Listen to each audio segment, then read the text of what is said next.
I was Andy's little sister, and, I always wanted to be wherever he was. Andy definitely wanted to start a family.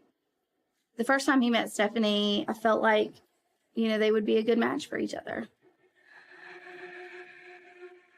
Stephanie didn't really talk about her family or about her past.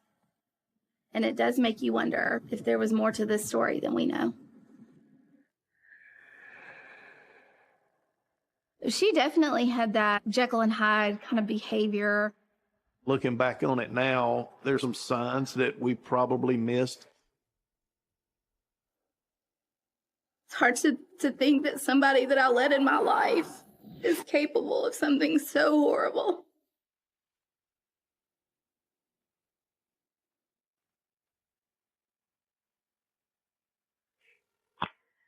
Turn to 911. Oh my God. I need help. Let me be. God.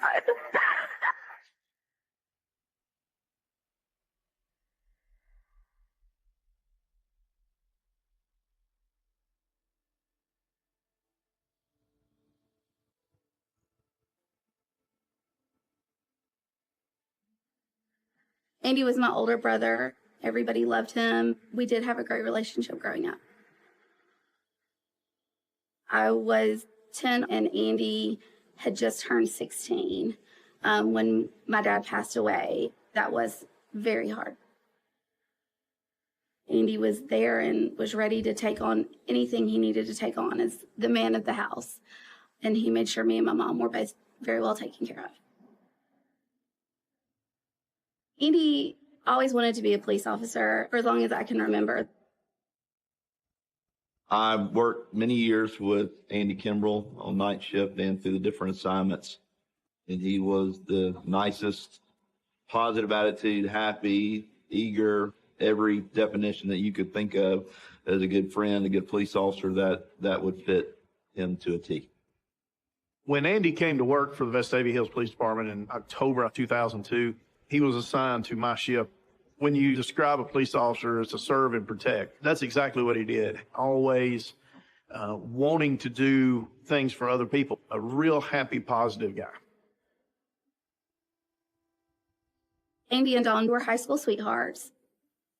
Him and Dawn had a great relationship. You could just feel the love between them when you were around them. Dated for years before they got married. They were, beyond excited to welcome a child, and especially a little girl. They were thrilled to be parents.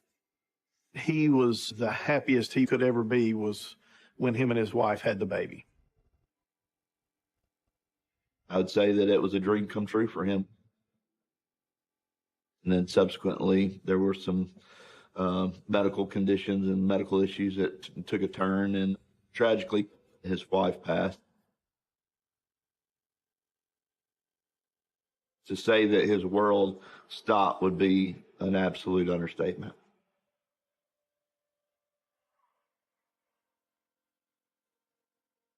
Dawn passed away shortly after their daughter was born. He struggled. I'm sure, having a new baby was a lot for him. And then, shortly losing his wife was, a whirlwind for him at the time. And he was never the same. Watching one of your own officers go through what he had to go through was very traumatic for all of us. But, just like he did when my father passed away, he really just stepped up and did what he needed to do and was a great father to Emma. We always hoped that Andy would find just happiness again, just genuine happiness.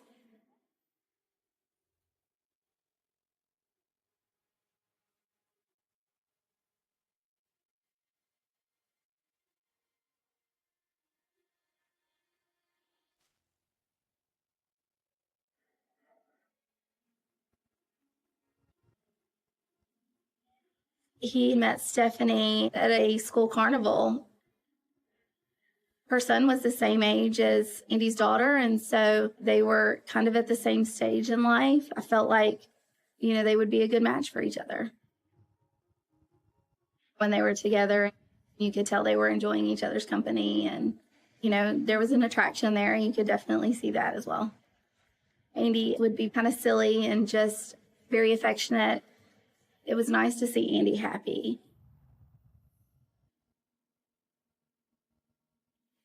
Stephanie, her and I, we would go out to lunch occasionally. I always wanted a sister-in-law, to be able to be close to, and I wanted to get to know her. I wanted to be a part of their lives. She was very quiet. She didn't really talk about, her family or about her past, what her background was, or any, personal details about herself. I remember not being completely comfortable to ask her those things because she wasn't sharing those things with me automatically. Her background was definitely a mystery, and it does make you wonder, if there was more to this story than we know.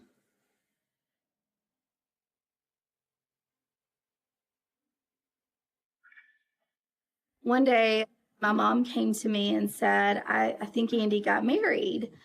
And I, of course, was very caught off guard. And I said, well, what do you mean? And she said, well, he showed me this piece of paper and it looked like a marriage certificate. And I said, surely not. I said, surely he would have told us.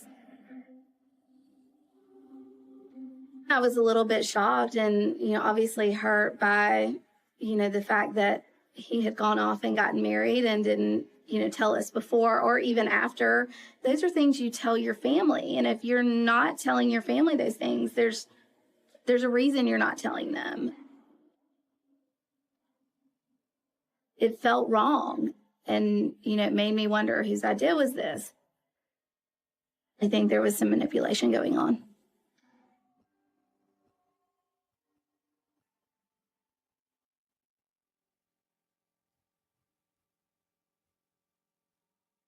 After they had gotten married, you could notice some problems. They would seem to be arguing quite a bit. Stephanie definitely had a temper. I just remember thinking, something's not quite right.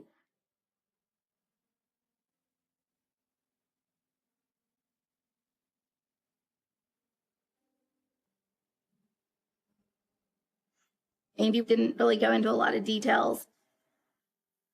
But, he definitely struggled. Kind of his whole world had been rocked at the point.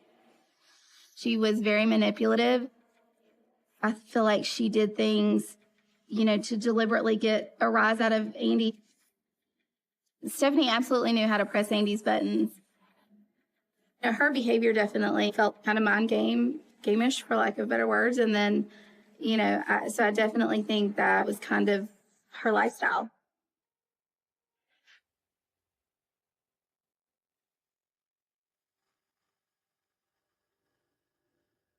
There were instances where their arguments got out of control and got physical. There was one instance she threw Andy's belongings off the balcony of their apartment. They lived in a very, busy apartment at this point. So she had to know that other people were going to see it. And she may have very well done it to embarrass him. That's humiliating.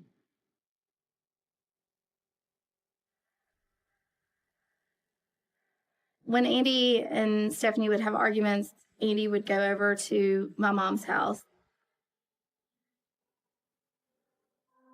That was his escape to get away and kind of remove himself from the situation. Stephanie would follow him. Essentially track him down.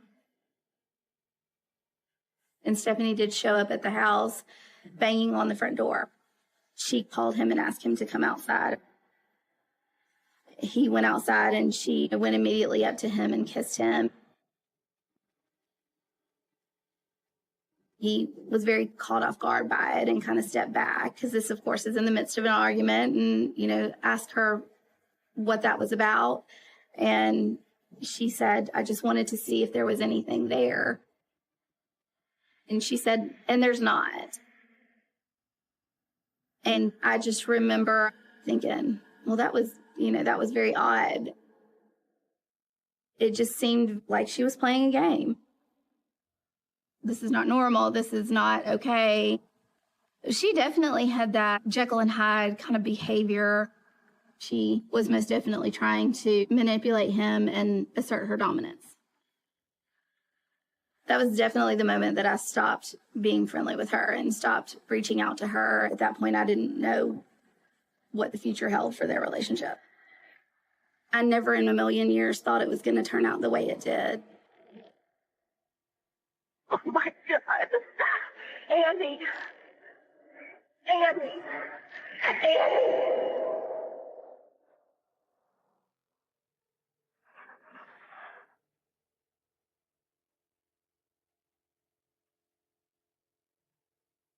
I could definitely see Andy trying to have his life appear to be as normal as possible. This is a photograph that Andy had posted on Facebook. It looks like a picture that actually Stephanie took of the two of them. And underneath it, there is a comment that Stephanie posted that says, "Oh, who's that hot chick in your car?" Stephanie, it appears, has definitely doctored the photo. She seems to have a filter on her face. The post is all about her. But I also think that was in Andy's nature, to be all about her. Andy responds with, "That's the most beautiful and amazing woman in the world. My partner, my other half, my best friend, my wife, Stephanie Kimbrell." He thinks obviously very highly of her and seems to be very much in love. Thinking about it now, it makes me feel a little bit sick to my stomach.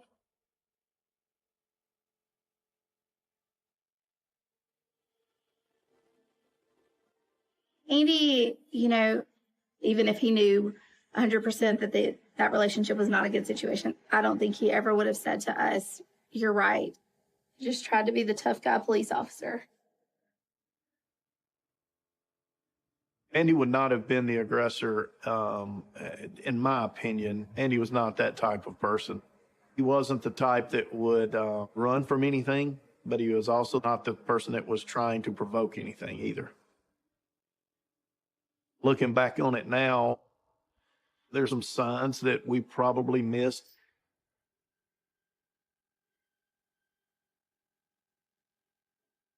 I definitely think it was getting worse. There was a situation where Andy's daughter was on the phone through Snapchat with a friend of hers. And they could see them arguing. The friend could see Stephanie and her behavior. And had even brought up the situation to her mom. The girl was that concerned about what was taking place.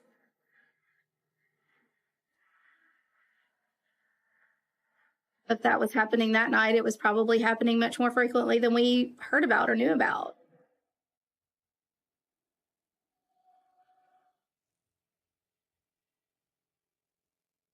In 2018, when I got reassigned, I would see him in passing, and there would be days that he wouldn't be as jovial as normal.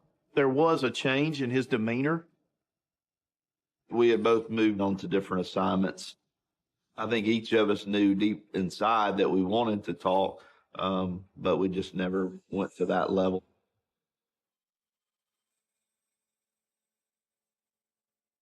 Andy was secluding himself from us, and so that was very hard to wrap our minds around. The changes in his personality alone would show you that he was struggling. We never, openly saw him tearful, but you could definitely tell that he was struggling.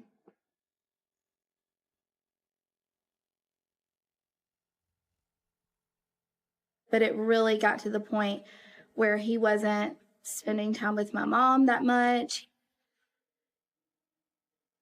And one day Andy had came over to the house. He had asked me if I could print something out for him. You could tell he was not in the best mood. We were in the living room together, and my son was kind of tugging on his jeans and trying to get his attention. All he had to do was kind of reach down and pick him up and, something. And it didn't happen.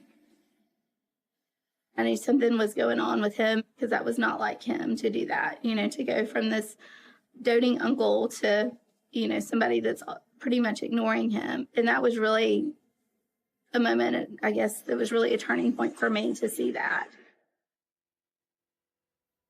And so very blatantly said, hey, I don't know what is going on with Stephanie or anything else, but, my child deserves to have an uncle that he knows. I'm here to help, but I'm not going to be the person you call when you need something. I want to be a part of your life. I proceeded to say some pretty hurtful things. Some I meant, some I didn't. And our relationship at that point became pretty much non-existent. That was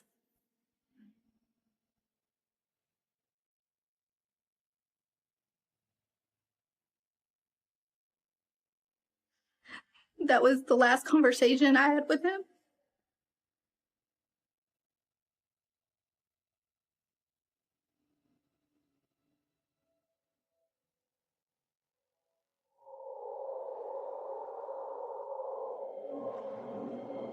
I would reach out to him periodically just to, to say, hey, I just didn't get a response back.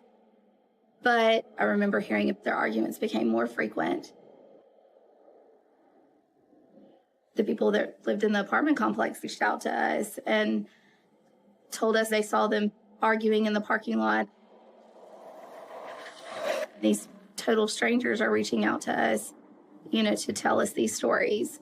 It's one thing to have an argument inside your home, but when you are completely, oblivious to that you're having an argument in the middle of a parking lot with people around, and, I definitely think that shows some sort of escalation, that things are getting out of control.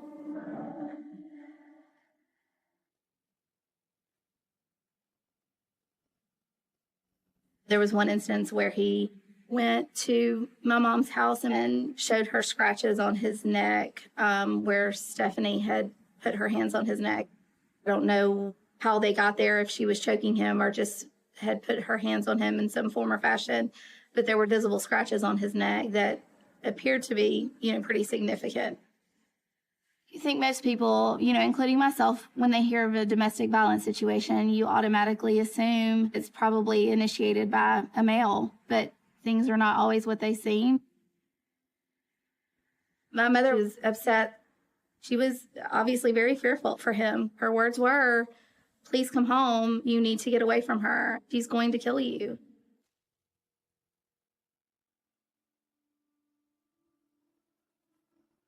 It wasn't a good situation for Andy or Stephanie or the kids, anybody involved in it. On all sides, it was not a good situation. And it is heartbreaking to watch.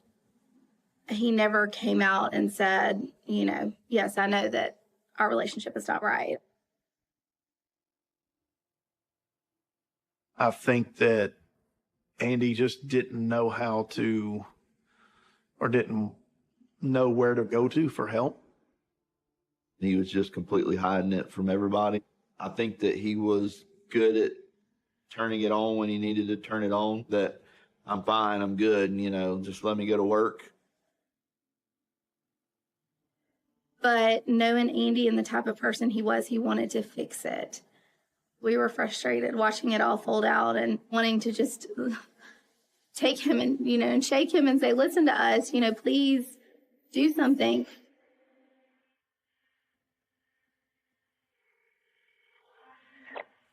Turn to 911. Oh my God. I need help really bad. Calm down. I am freaking out. Please come and help. What's going on? My husband and I were having a disagreement. He put his gun in my hand and it just went off. I'm telling you, I had no idea that was loaded. You shot your husband, ma'am? Yes. You hear me responsive right now, ma'am? I he's gurgling, but no. Oh my God. Oh my God. Andy. Andy. Andy.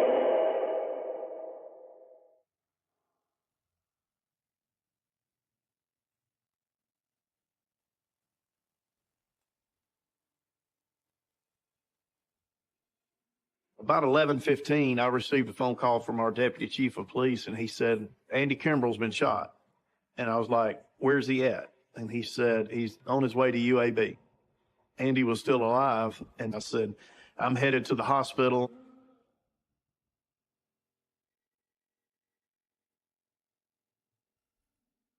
We were asleep in bed, and I got a call, one of the captains from Vestavia Police Department, and his words, I will probably never forget them, were,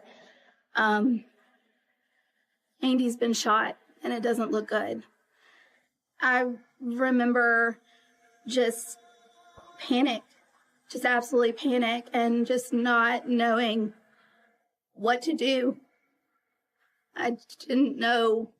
I mean, I assumed it happened at work, but I didn't know, how do I tell my mom this? What do I say? What's next? I didn't know what to do. They brought him down to the hospital. So I walked into the emergency room, and I met with the nurse and met with the doctor. They let me in the room where they were working on him. And, I just remember walking in and seeing Andy laying there, and his head was bandaged up, and I could see one of his eyes. But I just remember looking at him and going, wake up. And that's when I found out that he had been shot in the head. They had him on a ventilator, and they said, we're trying to track his brain activity. And everybody was frantically trying to do anything they could for him. And so I remember asking the doctor, if he's shot in the head, is he going to make it?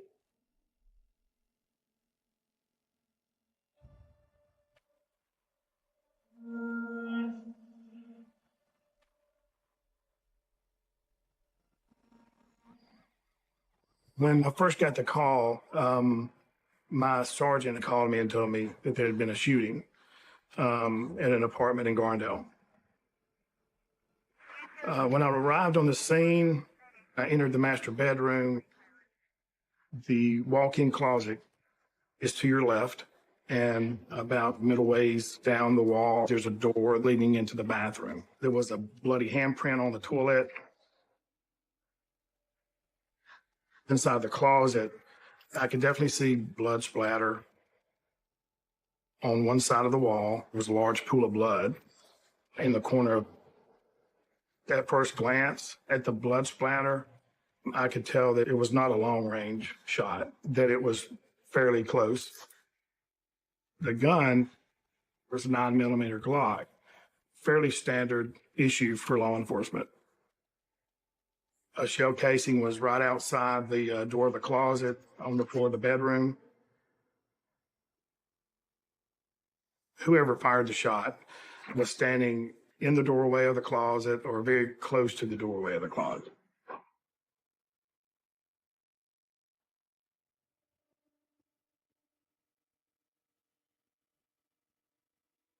After leaving the scene, we returned to the police department. Stephanie had been placed in the interview room. We just kind of introduced ourselves, and she agreed to speak to us. When we have a disagreement, we can't just talk. Andy can't talk. He gets really upset. He's a high-stress, high-anxiety person. So I can't talk to him because he immediately is mad, and then he storms off. And then he comes back, and then he storms in. That's just how things go. What was that argument? What was that particular time? What was the argument? The whole thing. 90% of him being mad all last night was that trainer. I said, okay, I'm not doing anything wrong. You have nothing to worry about. Just reasonable, rational conversation. I've never been unfaithful to you. I don't so much as look at other men. You don't want to hear none of it. Lies, lies, lies. BS, BS, BS.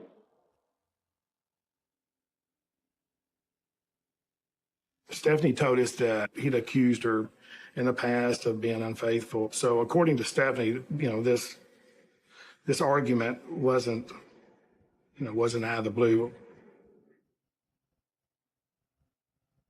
She was basically painting a picture of her being just an extremely calm, non-combative, non-argumentative person. I don't know. We were just scuffling and Did he hit you or grab you? no, nobody hit. Is he holding you against the wall or what? He just grabbed me and I was Standing there holding you like in this? front of the closet and he spun around and went and got the gun and pulled it out of the holster and shoved it at like my hand. How did he hand it to you, you remember? He just shoved it. Like, his hands weren't even off it. Did you say anything to him? It happened so fast. And pow.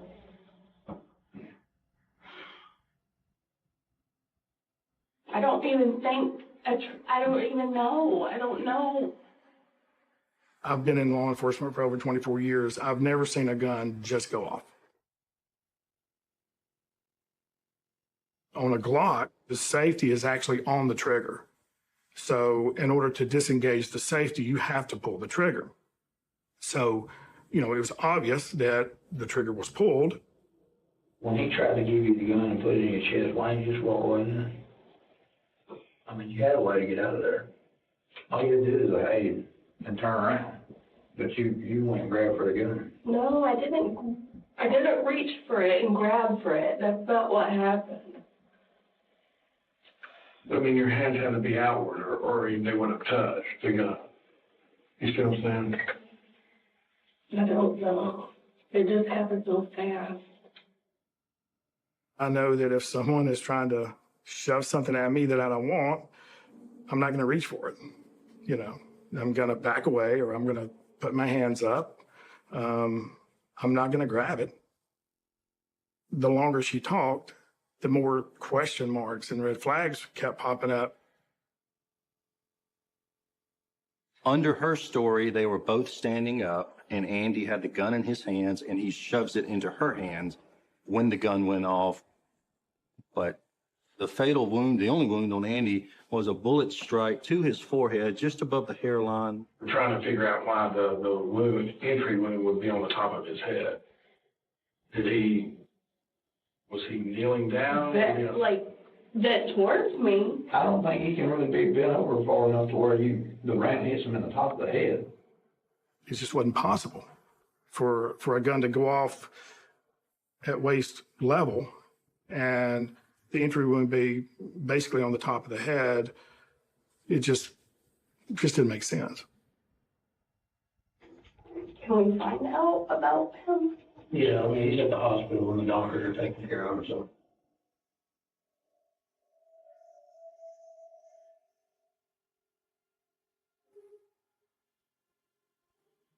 Paging Dr. Lund. Line. When we got to the hospital, one of the pastors that the police department uses was there. I don't even remember what he said, but made mention of the coroner. And that's the moment that we learned he had died.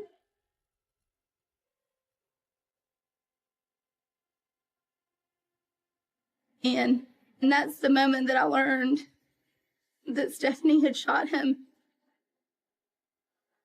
I just remember being in shock. This has to be an accident. This has to be, what could have happened? Did she realize what she was doing? Did she, was it an accident? Was it, I'd never, and even to this day, it's hard to wrap my mind that she possibly could have a gun in her hand and fire it at him. It's hard to make sense of that.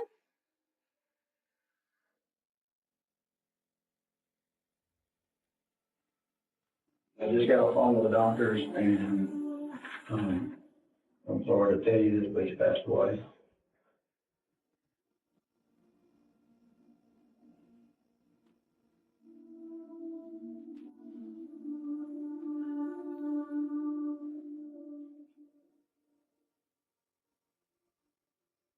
I mainly kind of wanted to just gauge her reaction.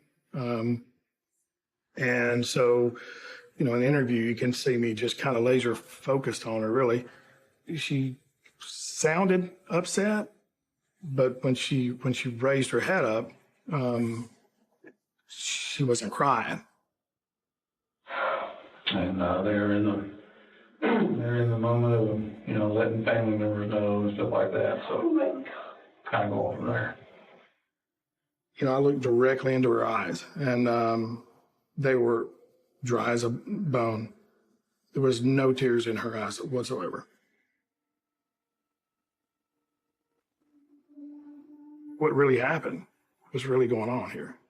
What Stephanie didn't know was down the hall, we had several witnesses that were present in the house that night.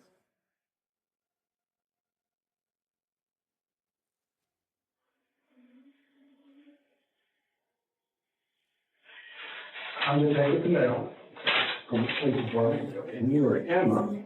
When I was told that, it changed everything.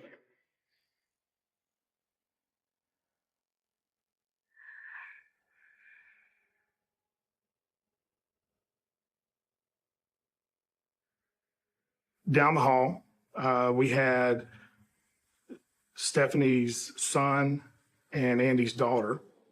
I'm Detective Canal from the police department, and you are Emma.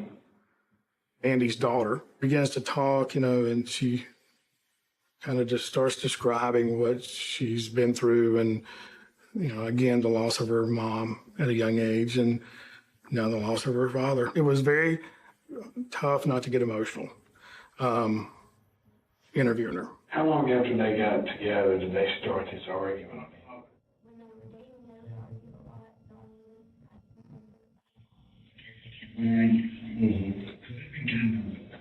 Bickering in the beginning. Yeah. During the arguments, who seemed to be the more aggressive? She seemed more aggressive. She did. I mean, my dad screams, but she's more because I know she's hit him maybe once.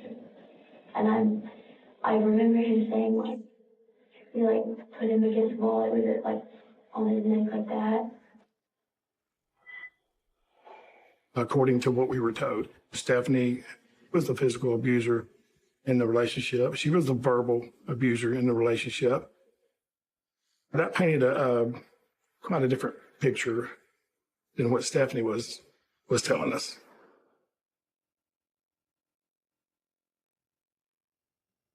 At one point in the evening, she had received a text from Andy saying, lock your doors, she's crazy. He told me to keep my door locked or something because she was screaming.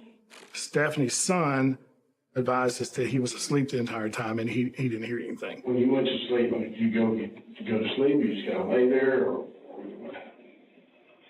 you did go to sleep? Okay. So you didn't hear. Okay. All right. So after you went to sleep, you wasn't woke up by arguing or yelling or any loud noises or anything like that. You pretty sound asleep.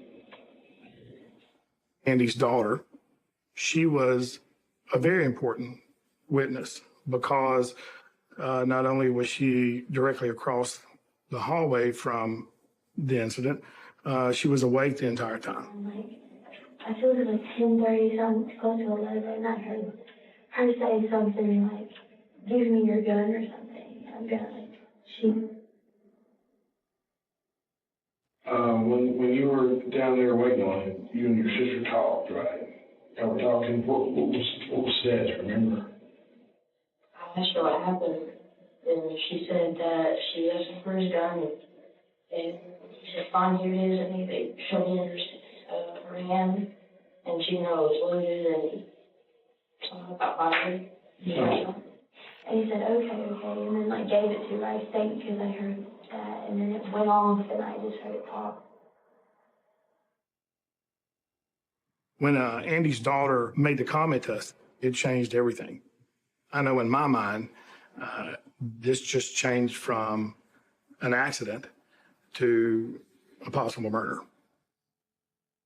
We went back down the hall and spoke with Stephanie again, and we confronted her with that detail. He said something to the effect of, if you think I'm so bad, then shoot me.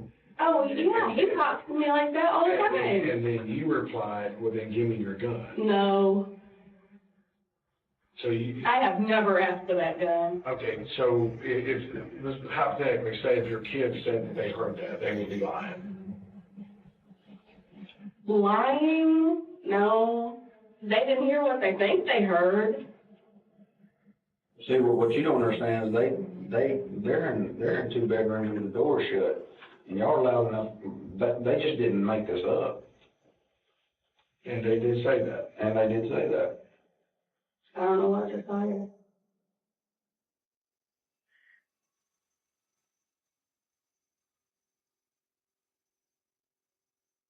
Her credibility in my eyes was over. It was done.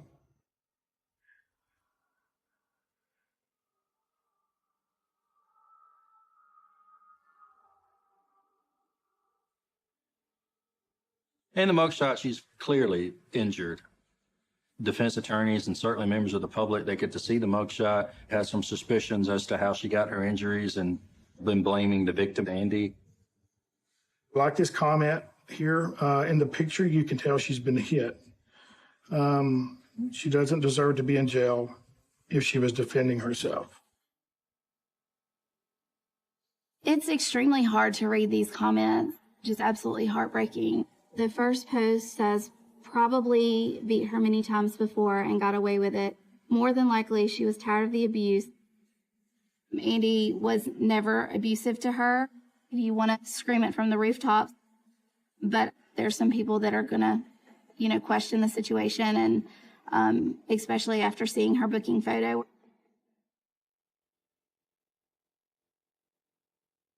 This is a video that was taken from the jail surveillance footage that shows Stephanie Keller while she is in custody and handcuffed. This was taken a few hours before her mugshot. The video itself was interesting, to say the least. And she essentially takes a step towards the vending machine.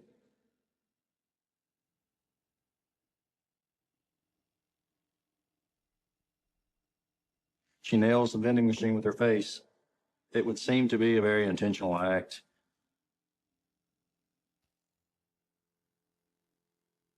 It's very difficult to not be able to reach out to these people that are saying these horrible things, and tell them, you're wrong. This is not how this is. This is a very different situation.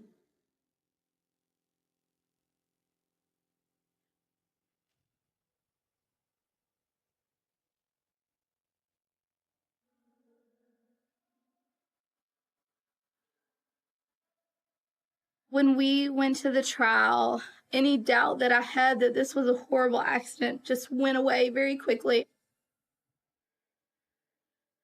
It's hard to think that somebody that I let in my life and had a relationship with is capable of something so horrible.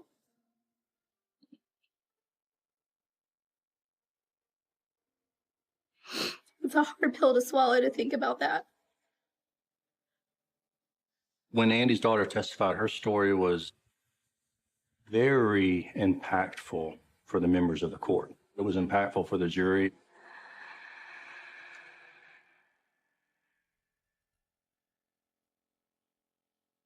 The judge did come down with a sentence of 20 years in the penitentiary for Stephanie Keller, and that was the maximum under provocation manslaughter. I think that the sentence that she received was appropriate. I mean, you know, nothing is ever enough. It will never be enough. But it also won't change it, no matter what it is. As a police officer, we're usually the ones that say, hey, here's how you handle this situation. And when we can't do that for ourselves, we question ourselves as to whether we're a failure. And so we have to reach out for help just like everybody's reaching out for us to help. Losing Andy had a very much an emotional impact on the department. Every member of the police department was at the funeral. People came from everywhere, and they just heard about it and wanted to come and show their respect. It makes you so proud to be driving down the road and seeing flags that are, for him. It was definitely a moment to be proud of him. I mean, I will always be proud of him. He was a really great person and a great father.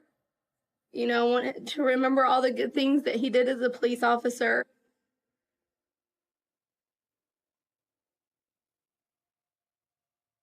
Honestly, if I could say anything to her, I would ask her why. I think she's a horrible person. I think I don't even know if I should say this, but I think this could happen again, given the opportunity.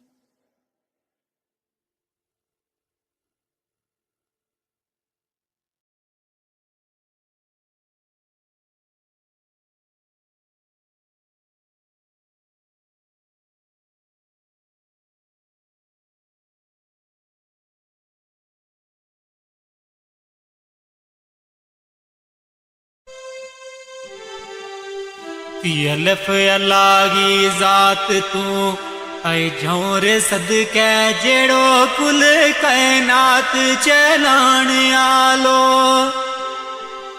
अल्फ अल्लाह की जात तू झोर सदके जेड़ो कुल कायनात चलाण आलो। हुक्म उस गए बाजना पतर अल्लाह ओ तेरो मेरो वजूद बनाण आलो।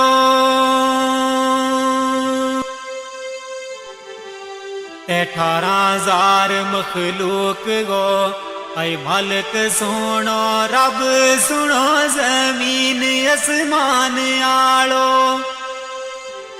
अर्श फर्श लो कलम महफूज कुर्सी जिया जून ना रिज़क खिलाण आलो।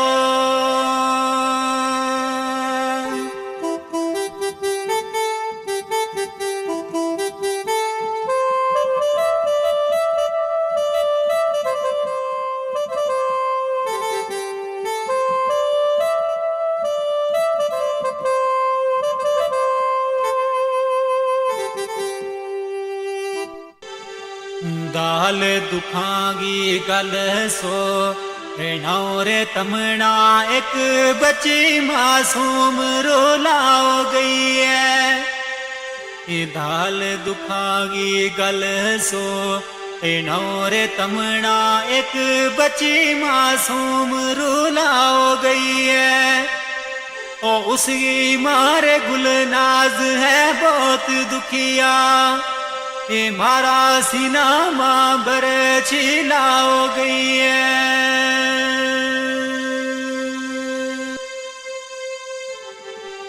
नाओ बच्ची गो अफसा में मूद सोनो रोग उमरा गो सुनी लाओ गई है। ओ जिला पुणछ गिरा शिंदरा सोनो ऐ दुखिया दिलाना अफजारो लाओ गई है।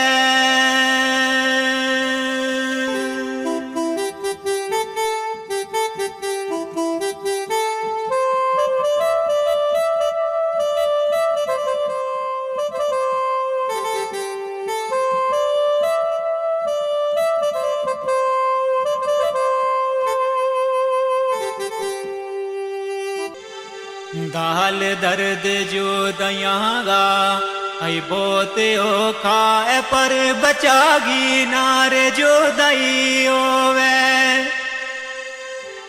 दाल दर्द जो दयागा ऐ बहुत ओखा है पर बचागी नारे जो दई होवे ओ माना सबर करार फिर नहीं रहा तो दख्ते जिगर की जद जो दई होवे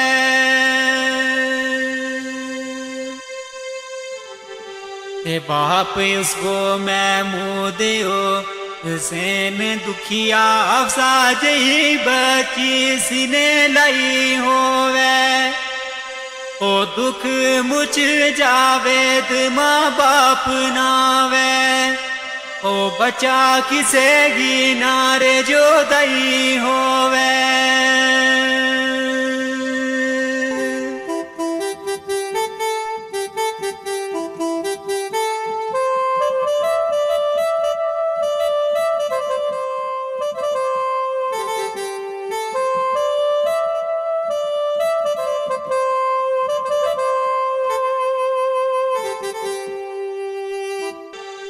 तेरे हो रब गा कर तमाम होए आस्तारा अप्रैल ना खुशी भरपूर होई रे हो रब गा कर तमाम होए आस्तारा अप्रैल ना खुशी भरपूर होई ओ अल्लाह पाक ने दिती एक बच्चियों सोनी ऐ गुनाह करांगी अर्ज मंजूर होई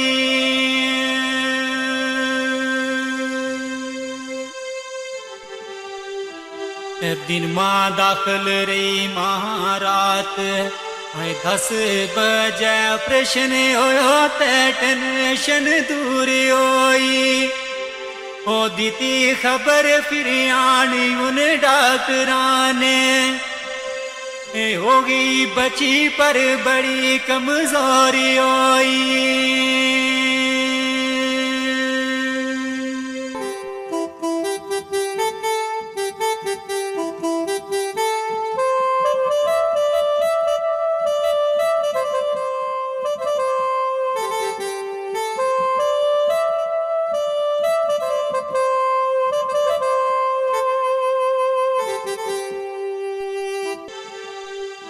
सलाह दीती वीर डॉक्टर है कमजोर बची ले गए बीच मशीन रखाओ दीती सलाह दीती डॉक्टर है कमजोर बची ले गए बीच मशीन रखाओ दीती 18-19 तक रखी पुणछ अंदर और पर इकी नर जोरी कराओ दीती ऐ रात 9 बजे मामू ऐ नानी दोए गड्डी तरफ जोरी चलाओ दीती ओ मासा देरी ना लाई ले चल गया ओ 12 बजे जोरी पहुंचाओ दीती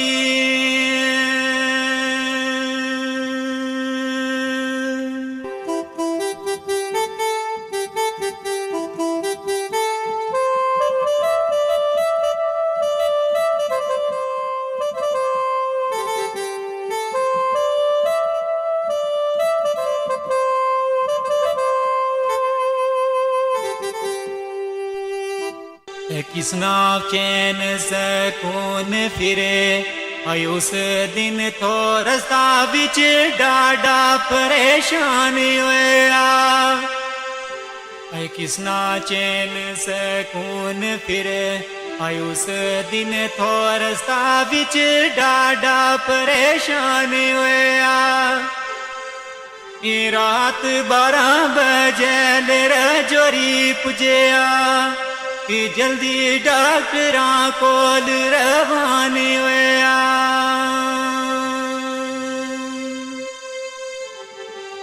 ऐ डॉक्टर नब्ज तके मुतू ये बोल न सके असली राज तू बे वो हैरान होया ओ अमानत रब गी है तम सबर करियो ए आपसा बची गारू वे रवानी होया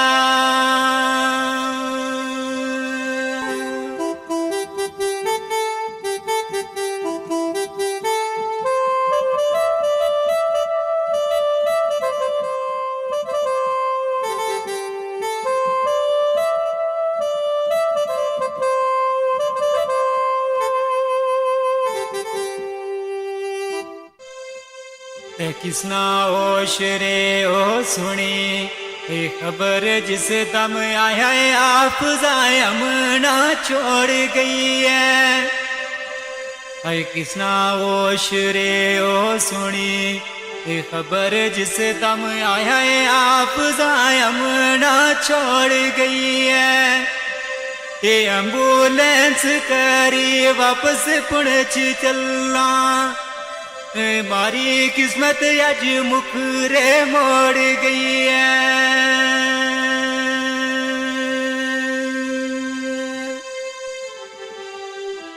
आई गुल नाज वाणी अरे ए मान बाकी मेरी खुशी ना किंगा तू रोड़ गई है दाखिल विच अस्पताल थी पुणछ अंदर ये मांगुल नाज गो दिल क्यों तोड़ गई है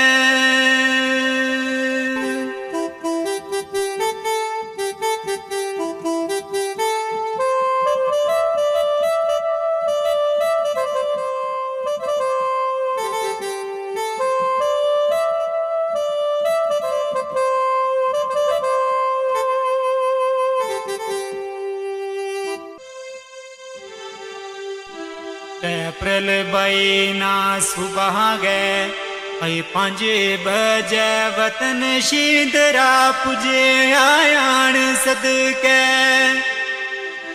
अप्रैल बईना सुबह गए 5 बजे वतन शींदरा पुजे आयान सदके माना 10 बजे एम्बुलेंस आने तेरा तकन गाया अफजायर मान सदके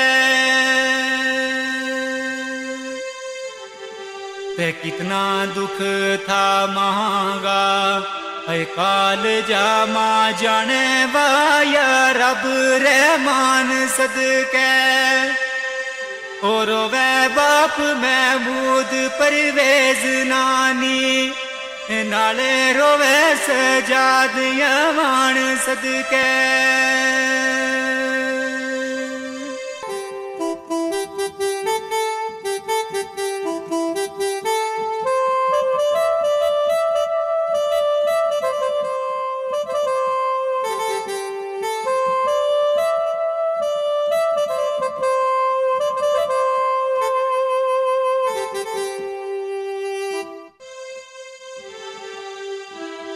ते कफन दफन गोविलो हुणे यार गयो इना दुकाना हुण मीटौरे किसरा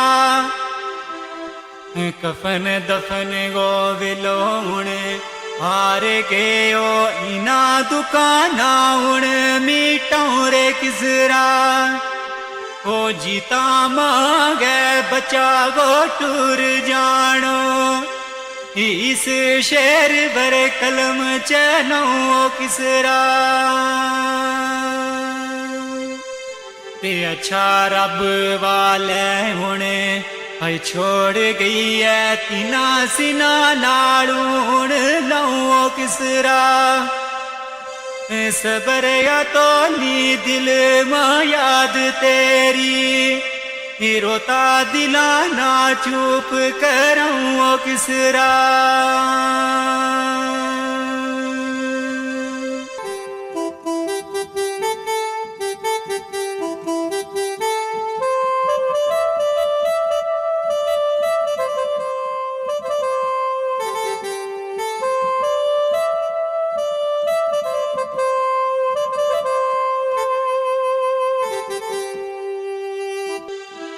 फिया मान इना दुखाने ऐ मुकणोनी 4 बजे रे आपका दफनाओ छोड़ी ऐ पिया मान इना दुखाने ऐ मुकणोनी 4 बजे रे आपका दफनाओ छोड़ी वतन पुणछ गिराशी दराय अंदर ओ सोनी निकी जी कबर बनाओ छोड़ी